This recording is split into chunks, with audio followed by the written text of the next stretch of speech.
Hello friends, हमारा आज का टॉपिक है फ्लोरोस्कोपी, टाइप ऑफ फ्लोरोस्कोपी। हमने पिछली वीडियो में हिस्ट्री पे हम बात कर चुके हैं कि हमारे पास में जो फ्लोरोस्कोपी है, फ्लोरोस्कोपी का इन्वेंशन कैसे हुआ, किस साइंटिस्ट ने कौन सा एक्सपेरिमेंट किया, कौन सा एक्सपेरिमेंट जो है वो सक्सेसफुल हुआ और कौन सा एक्सपेरिमेंट है जो अवेयरनेस के लिए यूज में आया। आज हम देखने वाले हैं कि हमारे पास में जो फ्लोरोस्कोपी है, फ्लोरोस्कोपी कितने टाइप की होती है, कौन कौन सी चीज़ें हैं जो फ्लोरोस्कोपी के अंदर यूज़ की गई है, कौन सी चीज़ होगी या कौन सा कंपोनेंट होगा जो डायरेक्ट फ्लोरोस्कोपी में आएगा या दूसरे वाली फ्लोरोस्कोपी में आएगा। तो हम इसके अंदर पे आज यही देखने वाले हैं। तो आज का जो टॉपिक हमारा वो टाइप ऑफ फ्लोरोस्कोपी पे बेस्ड होगा।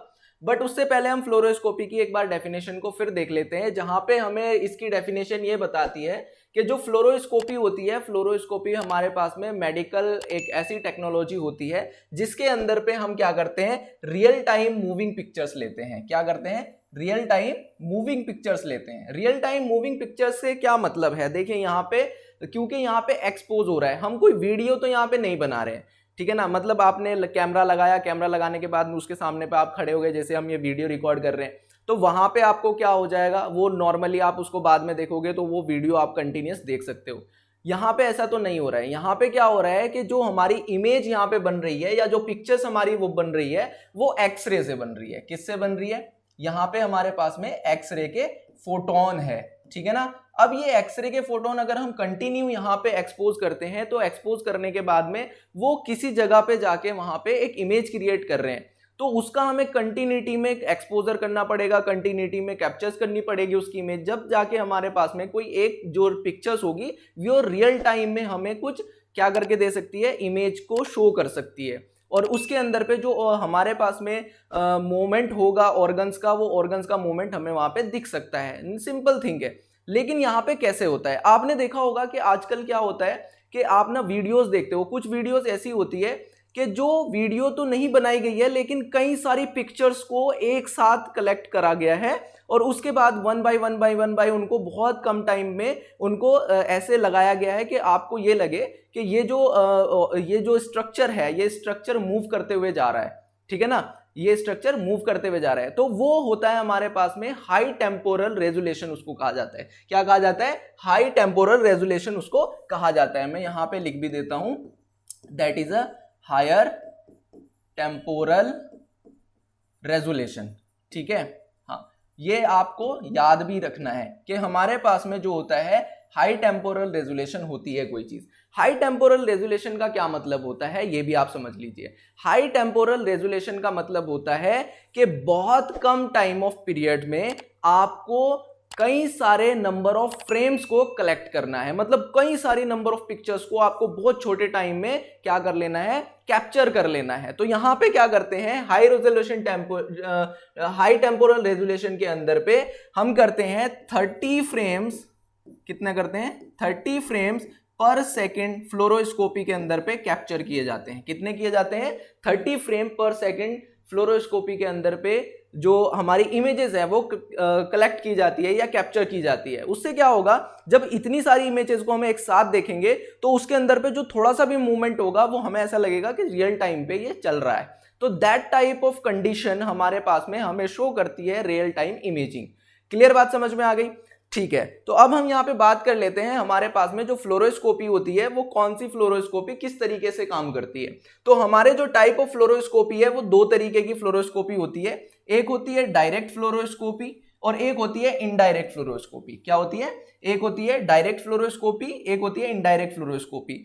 हमने जो हिस्ट्री में पढ़ा है, आप पिछली वीडियो में जाके देख भी सकते हैं कि हिस्ट्री में जो दोनों साइंटिस्ट ने एक एक डिवाइस को इन्वेंट किया था, एक एक डिवाइस को बनाया था अपने एक्सपेरिमेंट के लिए। जैसे थॉमस एल्वा एडिसन ने वीटोस्कोप को बनाया था और हमारे पास में एनरिको सेल्वियोनी ने अपना जो क्रिप्टोस्कोप था उसको इन्वेंट किया था, अपना डिवाइस बनाया था क्या करने के लिए, फ्लोरोस्कोपी का फ्लोरोसेंस को देखने के लिए।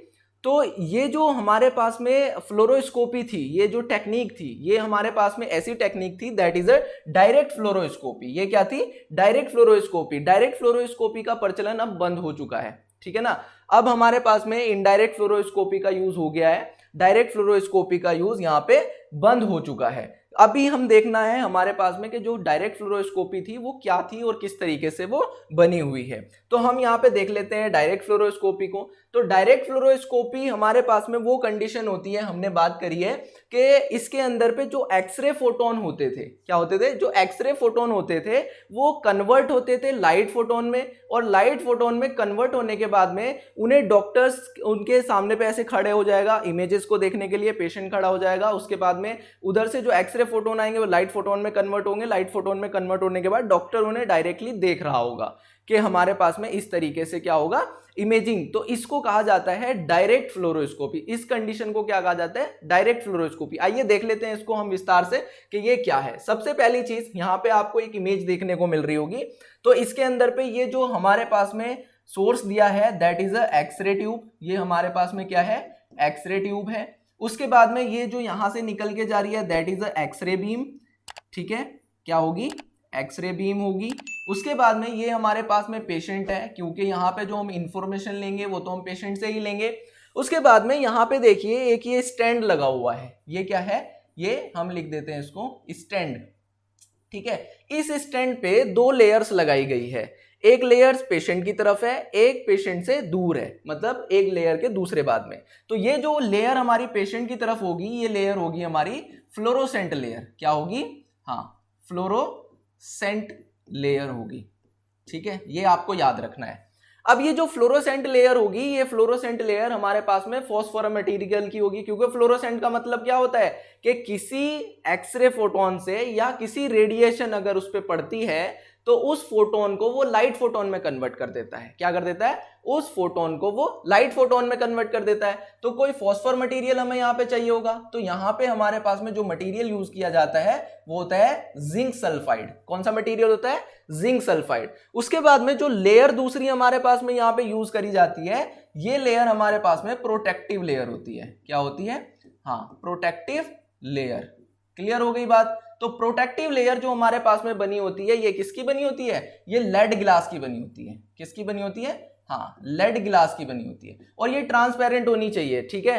लेड क्योंकि हमारे पास में दो तरीके का आता है, एक ट्रांसपेरेंट आता है, एक जो ट्रांसपेरेंट नहीं होता है। लेकिन यहाँ पे हमने जो लेड ग्लास लेना है ये हमारे पास में कैसा होना चाहिए, ट्रांसपेरेंट होना चाहिए, क्योंकि जितनी भी लाइट फोटोन यहाँ पे प्रोड्यूस होनी होगी वो हमें इधर की तरफ से दिखती रहनी चाहिए, कि यहाँ पे जो भी हमारी लाइट फोटोन प्रोड्यूस हो रही है वो ग्लास से हमें क्या हो सके, ट्रांसपेरेंट होके आराम से हमें क्या कर सके, दिख सके। और लेड की इसलिए होनी चाहिए क्योंकि उसी के जस्ट बाद में यहाँ पे हमारे पास में कौन खड़ा है, यहाँ पे हमारे पास में डॉक्टर्स है। डॉक्टर्स को प्रोटेक्ट करने के लिए हमें यहाँ पे लेड का यूज करना पड़ेगा। क्या करना पड़ेगा, लेड का यूज करना पड़ेगा।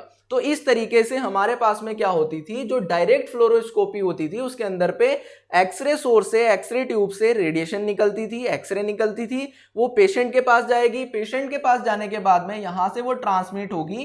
ट्रांसमिट होने के बाद में क्योंकि इंफॉर्मेशन लेके जाएगी, उसके बाद जाएगी वो फ्लोरोसेंट लेयर पे। फ्लोरोसेंट लेयर में जाने के बाद में वो क्या होगी, मैं यहां पे लिख भी देता हूं, ये हमारे एक्सरे फोटोन से, ठीक है ना, कन्वर्ट हो जाएगी किसमें, लाइट फोटोन में, ठीक है।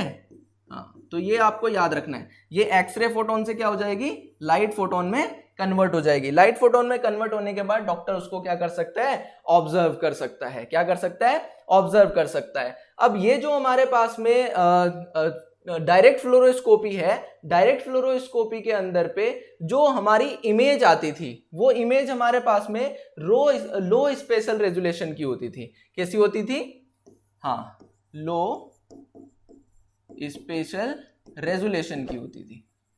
मतलब कि हमारे पास में सिंपल हम ये कह दें कि इसकी जो ब्राइटनेस होती थी, इसकी जो ब्राइटनेस होती थी वो कैसी होती थी, वीक होती थी, ठीक है। ब्राइटनेस वीक होने का मतलब क्या होता था, मतलब कि इसके अंदर पे जो हमारी इमेज बन रही है, हमारी जो इमेज इसके अंदर पे बन रही है वो इतनी सेटिस्फाइड इमेज नहीं होती है। कैसी नहीं होती है, इतनी सेटिस्फाइड इमेज ये नहीं होती है।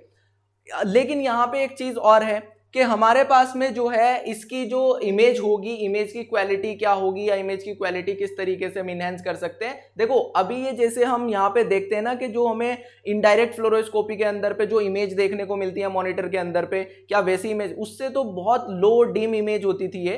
लेकिन उसमें भी हमारे पास में होता है कि हम इसकी थिकनेस को कैसे बढ़ा सकते हैं या इसकी क्वालिटी को कैसे इनहेंस कर सकते हैं। तो यहाँ पे सिंपली क्या किया जाता था कि जो हमारे पास में अगर हमें इसकी थिकनेस को बढ़ाना है या हमारे पास में इसकी क्वालिटी को थोड़ा और अच्छा करना है, तो जो हमारे पास में फ्लोरोसेंट लेयर होती थी, क्या होती थी, जो हमारे पास में फ्लोरोसेंट लेयर होती थी, उस लेयर की जो थिकनेस होती थी, उसकी जो थिकनेस होती थी, उसकी थिकनेस डायरेक्टली पैरेलल होती थी किसके, लाइट फोटोन के। किसके? लाइट फोटोन के। क्योंकि हमारे पास में जितनी फ्लोरोसेंट लेयर की थिकनेस होगी उतने ज्यादा हमारे पास में लाइट फोटोन प्रोड्यूस होगी, और जितनी ज्यादा लाइट फोटोन प्रोड्यूस होगी उतनी ज्यादा हमारे पास में इमेज के अंदर पे हमें क्या होगी, ब्राइटनेस शो होगी। क्या होगी? ब्राइटनेस शो होगी। तो इसी वजह से, क्योंकि हमें यहाँ पे जो भी चीज देखने को मिल रही है वो लाइट फोटोन से ही देखने को मिल रही है। किससे देखने को मिल रही है? लाइट फोटोन से ही देखने को मिल रही है। क्लियर है? और ये हमारे पास में जो फ्लोरोस्कोपी है, ये फ्लोरोस्कोपी हमारे पास में 1950 के बाद से बंद हो गई है यूज करनी। मतलब ये हमारी 1950 से पहले ही यूज होती थी, जो डायरेक्ट फ्लोरोस्कोपी होती थी। इसके कुछ रीजन थे बंद होने के। बंद होने के क्या रीजन थे उस पर अब हम डिस्कस करेंगे, लेकिन ये जो यूज की गई है ये 1950 तक यूज गई। कब से यूज की गई है? 1896 से लेके 1950 तक ही इसको यूज किया गया है। उसके बाद इसका यूज होना बंद हो गया था, क्योंकि इसके कुछ नुकसान थे, इससे इतना फायदा नहीं हो रहा था। और हमारे पास में जो इनडायरेक्ट फ्लोरोस्कोपी है, जो कि जिसकी हम बात करते हैं, जो हमारे पास में कौन सा है, इमेज इंटेंसिफायर ट्यूब आपने पढ़ा होगा, वो हमारे पास में प्रचलन में आ गई थी। नेक्स्ट वीडियो के अंदर पे हम उस पर बात करेंगे, ठीक है ना। तो ये सारी चीजें इसके अंदर पे हमें देखने को मिली। अब हम ये देख लेते हैं कि इसके अंदर पे क्या रीजन थे, कौन सी चीजें थी जिसकी वजह से क्या हुआ, ये हमारे पास में जो फ्लोरोस्कोपी है, ये फ्लोरोस्कोपी यहाँ पे यूज में बंद हो गई है। ठीक है, तो वो हम थोड़ा सा इसके ऊपर पे क्या कर लेते हैं, डिस्कस कर लेते हैं। तो चलिए अब हम देख लेते हैं कि हमारे पास में कौन कौन से रीजन है जिसकी वजह से हमारे पास में डायरेक्ट फ्लोरोस्कोपी का यूज होना बंद हुआ है। तो हम इस पे यहाँ पे बात कर लेते हैं कि हमारे पास में यहाँ पे कौन से रीजन है जिसकी वजह से यहाँ पे डायरेक्ट फ्लोरोस्कोपी का यूज करना बंद किया गया है। सबसे पहली चीज जो कि हम अभी तक बात करते हैं, इसकी ब्राइटनेस कम होती है, तो इसका जो रेजोल्यूशन होता है वो, इसका रेजोल्यूशन कैसा होता है, लो स्पेशल रेजोल्यूशन होता है। कैसा होता है? लो स्पेशल रेजोल्यूशन होता है। अगर इसका रेजोल्यूशन ही लो होगा तो उसकी वजह से हमारे पास में जो इमेज होगी वो इमेज हमें अच्छे से नहीं दिखेगी। मतलब के कहने का मतलब ये है कि जो हमारा लाइट का आउटपुट था, जो हमारा लाइट का आउटपुट था वो हमारा कैसा था, लो था। ठीक है ना, वो कैसा था, लो था। ये याद रखना है, लाइट का जो आउटपुट हमारे पास में होगा वो लो होगा, तो ऑब्वियसली हमारी इमेज हमें ब्राइट नहीं दिखाई देगी, जो इन्फॉर्मेशन हम देख रहे हैं वो इन्फॉर्मेशन हमें नहीं दिखाई देगी।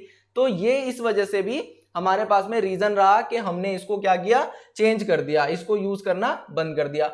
दूसरा इसका रीजन ये रहा कि हमारे पास में जब पेशेंट यहां से इंफॉर्मेशन को देखता था तो ये इंफॉर्मेशन देखने का जो हमारे पास में डॉक्टर्स का इमेजिंग देखने का एंगल होता था, जिसको हम यहाँ पे कह सकते हैं इमेजिंग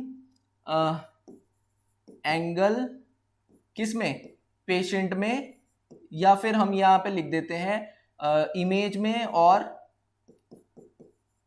इमेज में एंड डॉक्टर में, वो जो एंगल होता था वो एंगल कैसा होता था, स्मॉल होता था। कैसा होता था, स्मॉल होता है। और कितना होता था, 6 डिग्री का होता था। कितना होता था, 6 डिग्री का। मतलब कि जो इमेजिंग एंगल इसके अंदर पे होता था वो कितना होता था, 6 डिग्री का। डॉक्टर का जो इमेज देखने का जो एंगल होता था वो कैसा होता था, छोटा एंगल होता था, जिसकी वजह से प्रॉपर उसका डायग्नोस होने में भी क्या होता था, बड़ी डिफिकल्टी होती थी। एक ये रीजन था। उसके बाद में हम बात करते हैं कि इसका हमारा एक और ये था कि नॉर्मल हम किसी चीज को देखते हैं, मतलब इसका जो कंट्रास्ट का रेजोल्यूशन था, इसका कंट्रास्ट का रेजोल्यूशन कुछ इस तरीके से होता है कि अगर हम कोई जो रेडियोग्राफिक इमेज है, ठीक है ना, रेडियोग्राफिक इमेज है, जो नॉर्मल इमेज की हम बात कर रहे हैं, क्या है, जो नॉर्मल इमेज की अगर हम बात कर रहे हैं, और हमने जो फ्लोरोस्कोपी इमेज ली है, क्या लिए, हाँ, फ्लोरोस्कोपी जो हमने इमेज ली है, ये इमेज हमारे पास में कैसी होती थी, 1/10 होती थी। कैसी होती थी, 1/10 होती थी। मतलब कि रेडियोग्राफिक इमेज की फ्लोरोस्कोपी इमेज 1/10 होती थी। ठीक है, ऐसा क्यों, रीजन क्या है इसका, क्योंकि अगर हमारे पास में हम लो लाइट देखें, कैसी देखें, लो लाइट में देखें, ठीक है, अगर हम लो लाइट में कोई ह्यूमन है, कोई ह्यूमन है, उस ह्यूमन की जो आईज होगी, उस जो ह्यूमन की जो आईज होगी, वो आईज 10 टाइम लेस काम करेगी। क्या करेगी? टाइम लेस काम करेगी। क्यों करेगी? क्योंकि उसके अंदर पे उसको जो देखने में डिफिकल्टी होगी, वो डिफिकल्टी वो फेस करेगा। इसीलिए ये जो इमेजेस होती थी, इन इमेजेस को, फ्लोरोस्कोपी इमेजेस को क्या करते थे? डार्क रूम में देखते थे। किस में देखते थे? डार्क रूम में देखते थे। और डार्क रूम में देखने के लिए एक यहां पे ग्लास का यूज किया जाता था, जो कि रेड ग्लास होता था। कैसा होता था? रेड ग्लास होता था। ये सारी चीजें आप नोट कर लें, ठीक है ना। मतलब कि इमेज एंगल जो होता था वो 6 डिग्री का होता था। रेडियोग्राफिक इमेज के मुताबिक अगर हम बात करें फ्लोरोस्कोपिक इमेज की, तो ये 1/10 होती थी। 1/10 क्यों होती थी? क्योंकि लो लाइट पे होती थी, और लो लाइट पे होने की वजह से ह्यूमन आईज क्या कर सकती है? मतलब अगर लो लाइट कहीं पे होगी तो जो इंसान की आंखें होगी, वो इंसान की आंखें 10 टाइम लेस देखेगी। उसे क्या करेगी? 10 टाइम लेस उस चीज को देखेगी।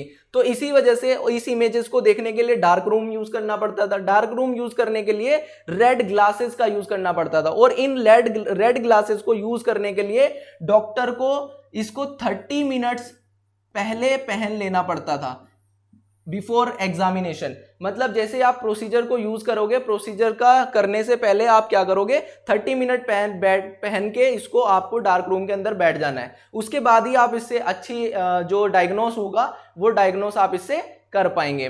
उसके बाद में यहाँ पे और क्या रीजन होगा हमारा? इसका एक रीजन और होगा। देखो यहाँ पे डायरेक्ट हमारे पास में जो रेडिएशन निकल रही है, वो रेडिएशन डायरेक्टली इधर की तरफ जा रही है। यहाँ पे अगर हम बात करें, रेडिएशन इधर डायरेक्ट इधर की तरफ जा रही है। तो इस कंडीशन में यहाँ पे जो पेशेंट की डोज है, जो हमारे पास में पेशेंट की डोज है, वो तो बढ़ेगी ही बढ़ेगी, क्योंकि हम यहाँ पे कंटिन्यू एक्सपोज कर रहे हैं। उसी के साथ साथ यहाँ पे डॉक्टर को भी डोज लगेगी। किसको?